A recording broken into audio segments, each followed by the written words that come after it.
Wow, I've got a really awesome win this week, communications win this week, and it's Southwest Airlines, and they did it again, man. You're talking about a company that knows how to get ahead of the story and control the narrative. They continue to impress. All right, so normally what happens when there's a potential business disruption or a crisis? We like to call it a business disruption because you're crisis and first panic.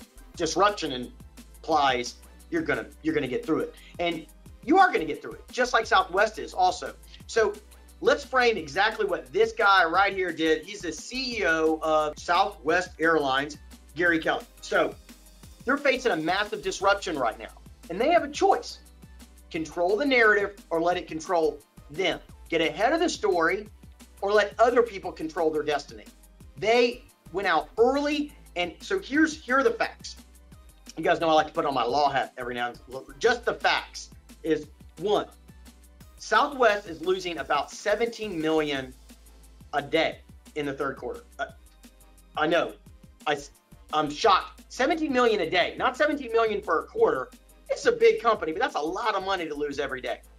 Two, they've never in their history had layoffs or furloughs. They've managed to always streamline and reduce and cut fat to keep their team together. And I think a lot of us know the history of Southwest. You might want to go check it out, where they do a lot of crazy things to get attention. They originally were a low-cost carrier out of Texas, and now they're really not a low-cost carrier, but they're kind of considered the fun airline, right?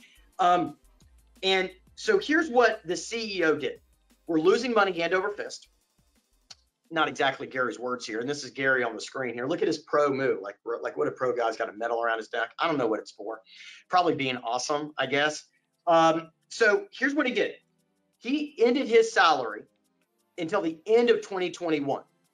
Number two, cut all executive salaries by 20%. Number three, cut all non-union employees by 10%. So he's controlling the narrative that, one, they've got a problem, they're not running from it, and they want to always avoid layoffs and furloughs because they're in it for the long term and they want to keep their team members happy. But really, here's what he did, right? And this is what, like, the pro move that's like the undercurrent is: he tossed the ball, if there is any potential layoffs or furloughs, to the unions by saying, hey, this is what we're doing, but in order to avoid layoffs, we need the unions to cut this the same way by 10% also across the board. Now, isn't that an interesting narrative? So now it's in the union's corner whether or not they're going to allow the furloughs, allow the layoffs, or reduce pay by 10%. Now, I don't really know if they need to cut by 10%. I don't know they need to cut by 20%.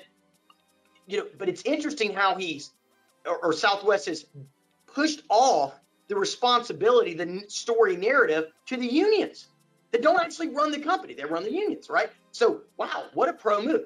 And you got to remember, a CEO of this caliber, making this kind of money, cutting their salary by a year and a quarter is probably similar to me not going out to dinner for a month. I mean, it stinks.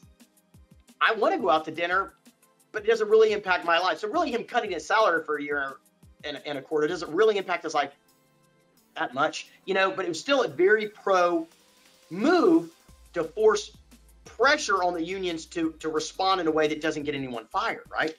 But the second thing they also did was they also inferred that they wouldn't have to furlough people if the government comes through and provides another, bailout or PPE loans or whatever you want to call it, but basically a bailout.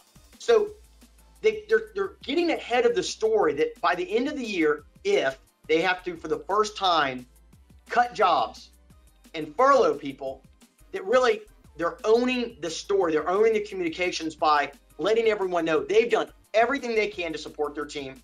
Now it's the responsibility of these other two groups, either the unions or the government. I don't really know if that's true, but it's a great story, right? It's a great narrative. And so here's the pro tip: when you get hit with a disruption and you're going to be at a table with people who are going to say, we shouldn't do anything, or we've got to wait to talk to the lawyers. I always love that one. Or we got to wait and see. If you're not controlling the story, you're not controlling the narrative, somebody else will. Don't wait for reporters to knock on your door. Go to them with what you want to show that you're doing. And you're always doing something, Go out and showcase it. Get ahead of the narrative. If they waited until the end of the year and did this like a lot of companies do, and they send out a press release and they call the employees and go, by the way, 18,000 people are getting fired or whatever the number. Boy, that's not them controlling the story. That's why didn't you cut your salaries? Why didn't you cut your jobs? Why didn't you go try to get more government money? Why didn't you ask the unions to do anything? But they got ahead of the story. So A+, perfect communications by Southwest. Let's keep watching, see how it's going to go. All right. Thanks for watching. If you want to see any more of these, you can hit the subscribe button, the like button, and I guess the notification button. What all you young people do with social media, so you see like really cool fails of the week, you can do that here too. Thanks.